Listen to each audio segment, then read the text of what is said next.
Hello viewers, welcome to educating you. This is Vini Chaudhary और आज हम टॉपिक पढ़ने वाले हैं some special features of the Indian constitution. कि वो कौन से स्पेशल फीचर्स हैं इंडियन कॉन्स्टिट्यूशन के जो कि इंडिया को वर्ल्ड की बाकी कंट्रीज से डिफरेंट बनाते हैं। तो देखो, सबसे पहला फीचर है लेंथीएस्ट। इंडियन कॉन्स्टिट्यूशन वर्ल्ड का lengthiest and largest written constitution है और ये मोस्ट कॉम्प्रिहेंसिव भी है। मीन सबसे ज्यादा डिटेल्ड एक्सप्लेनेशन इसमें रूल्स एंड लॉज का गिवन है। और एक बात और इसमें ध्यान रखना कि यूके का कॉन्स्टिट्यूशन एक ऐसा इकलौता है जो कि ओरल कॉन्स्टिट्यूशन है और वर्ल्ड की बाकी कंट्रीज का कॉन्स्टिट्यूशन रिटन फॉर्म में है। नेक्स्ट, अब मतलब कॉन्स्टिट्यूशन में है क्या, इसमें क्या लिखा है, ये किस चीजों से मिलकर बना है। तो ओरिजिनली इसके अंदर 395 आर्टिकल्स हैं जो कि डिवाइडेड हैं 22 पार्ट्स और 8 स्केड्यूल्स में। और ये तीनों चीजें हमने पिछली 2 वीडियोस में बहुत ही बढ़िया तरीके से लर्न कर चुके हैं, हम इन्हें याद कर चुके हैं। अब इसका थर्ड फीचर क्या कहता है कि जैसे कि यूएसए और ऑस्ट्रेलिया के अंदर फेडरल कॉन्स्टिट्यूशन चलता है, मतलब वहां हर एक स्टेट के पास अपना एक सेपरेट रिटन कॉन्स्टिट्यूशन है और फिर सारे स्टेट कॉन्स्टिट्यूशन के कॉमन रूल्स को निकाल के एक यूनियन कॉन्स्टिट्यूशन तैयार किया गया है जो कि थोड़ा छोटा भी है इसलिए उनका कॉन्स्टिट्यूशन। लेकिन इंडिया में सिचुएशन बिल्कुल डिफरेंट है। यहाँ पर हर एक स्टेट के पास अपना अलग कानून बनाने का अधिकार नहीं है, सिर्फ एक स्टेट को छोड़कर, और वो है जम्मू कश्मीर। आर्टिकल 370 में जम्मू कश्मीर को एक स्पेशल स्टेटस ग्रांट किया गया कि वो अपने लॉज खुद बना सकता है और बाकी पूरी कंट्री में एक ही कॉन्स्टिट्यूशन चलता है। लेकिन फिर भी इंडिया का जो गवर्नमेंट है, इंडियाज गवर्नमेंट एक फेडरल गवर्नमेंट है जिसमें सेंटर के साथ साथ स्टेट गवर्नमेंट को भी इंटरनल अफेयर्स को हैंडल करने के लिए पूरी फ्रीडम दी जाती है। नेक्स्ट में कॉन्स्टिट्यूशन ने सेंटर स्टेट रिलेशंस के लिए एक अलग डिटेल्ड प्रोविजन दिया है जिसमें कि इमरजेंसी प्रोविजन भी इंक्लूडेड है। और ये नेक्स्ट फीचर जम्मू कश्मीर के लिए तो मैंने आपको अभी बताया कि स्पेशल स्टेटस इसको ग्रांट किया गया है। और इसके साथ साथ कुछ छोटे छोटे मतलब अलग स्टेट्स भी हैं जैसे कि नागालैंड, मिजोरम, असम, गुजरात, इनको मिनिमल पावर जिसे मतलब कहते हैं ना कि नाम मात्र पावर दी गई है, जिसे कुछ मतलब जिसे कहीं कुछ काउंट ही नहीं कर सकते, तो थोड़ा ये भी याद रख सकते हो। नेक्स्ट है कि कॉन्स्टिट्यूशन के अकॉर्डिंग्स में अगर हम बात करें तो इंडिया के लोग अल्टीमेट सॉवरेन है, मतलब वे फुल्ली इंडिपेंडेंट है अपनी कंट्री के अंदर। अब देखते हैं इस पिंक बॉक्स में क्या गिवन है।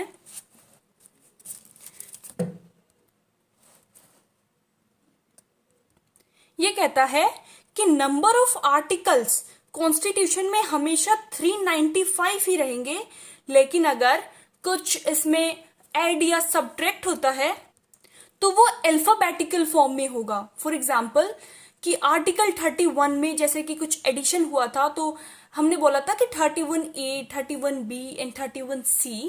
नेक्स्ट, वेरी इंपॉर्टेंट, अगर कोई पूछे कि इंडिया में कैसी फॉर्म ऑफ गवर्नमेंट चलती है तो parliamentary form of government. India में कैसी गवर्नमेंट चलती है? Parliamentary form of government. कहां पर? सेंटर पे भी और स्टेट में भी। ठीक है। नेक्स्ट है कि इंडिया का कॉन्स्टिट्यूशन भले ही एक रिटन कॉन्स्टिट्यूशन है लेकिन फिर भी ये सफिशिएंटली फ्लेक्सिबल है। फ्लेक्सिबल क्यों कहा गया? क्योंकि इसमें टाइम टू टाइम अमेंडमेंट्स होते रहते हैं लोगों की नीड के हिसाब से। अगेन इंपॉर्टेंट क्वेश्चन कि फंडामेंटल राइट्स भी कॉन्स्टिट्यूशन के अंदर ही लिखे हुए हैं, तो ध्यान रखना कॉन्स्टिट्यूशन के पार्ट 3 में फंडामेंटल राइट्स गिवन है। नेक्स्ट, एक वेरी यूनिक फीचर कि फंडामेंटल ड्यूटीज भी इसके अंदर ही लिखी हुई है। कहां पे? Basic law of the land के अंदर। ये किसे कहा गया है कि बेसिक लॉ ऑफ लैंड? ये कॉन्स्टिट्यूशन की डेफिनेशन है कि fundamental law of the land इसे कहा गया है क्योंकि ये लॉ एक प्राइमरी लॉ है ये हमारी कंट्री का, जिसके अंदर फंडामेंटल ड्यूटीज भी हैं और फंडामेंटल राइट्स भी हैं। फिर से एक वही मतलब मोस्ट इम्पॉर्टेंट और वर्ल्ड से एकदम यूनिक फीचर कि इसके अंदर इस हमारे कॉन्स्टिट्यूशन में directive principle of state policy के लिए प्रोविजन दिया गया है। अब ये क्या होते हैं मतलब डायरेक्टिव प्रिंसिपल? ये देखो, ये इसलिए बनाए जाते हैं क्योंकि ये एम करते हैं कि सोशल और इकोनॉमिक कंडीशन को मेंटेन करना है ताकि citizens can live a good life. तो इसलिए ये स्टेट के वेलफेयर में ही काम करते हैं। नेक्स्ट लिस्ट के बारे में कि गवर्नमेंट के अंदर मेनली 3 लिस्ट बनाई जाती हैं। यूनियन लिस्ट जो सेंटर लेवल पे होती है, स्टेट लिस्ट जो कि स्टेट के लिए है, और कॉन्करेंट लिस्ट। इन दोनों का मिक्सचर, दोनों लिस्ट का कॉम्बिनेशन जो उसमें कॉमन चीजें होती हैं उससे बनती है concurrent list. Next important feature ये भी आप याद कर सकते हो कि सिंगल यूनिफाइड जुडिशियरी चलती है इंडिया के अंदर, जिसका एपेक्स हेड कौन होता है? Supreme court. सेकंड नंबर पे आता है हाई कोर्ट, और बॉटम में इसे कौन जज कर सकता है? Subordinate court. तो इसमें सबऑर्डिनेट कोर्ट को सबसे कम पावर दी गई है। अब देखते हैं कि कॉन्स्टिट्यूशन में जुडिशरी सिस्टम कैसे फॉर्म की, कैसे बनाई गई।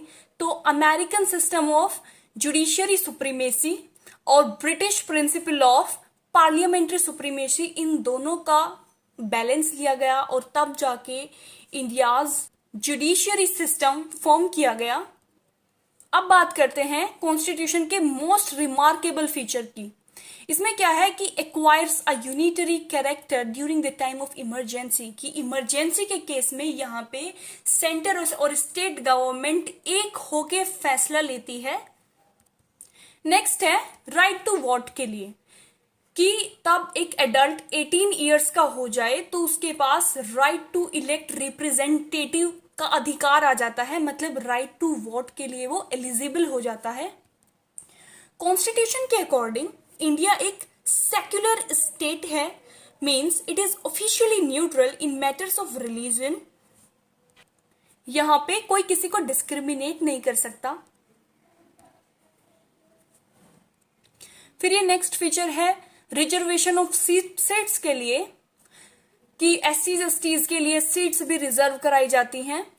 फिर नेक्स्ट है पंचायती राज। कॉन्स्टिट्यूशन के 73rd अमेंडमेंट एक्ट में यह फैसला किया गया कि कॉन्स्टिट्यूशन के अंदर पार्ट 4 के आर्टिकल 40 के तहत विलेजेस में पंचायत कंडक्ट कराई जाएंगी। तो ये लास्ट फीचर था पंचायती राज के लिए। It's also very important, learn this, keep in mind. So that's it for today's video. If you like it, do subscribe to my channel.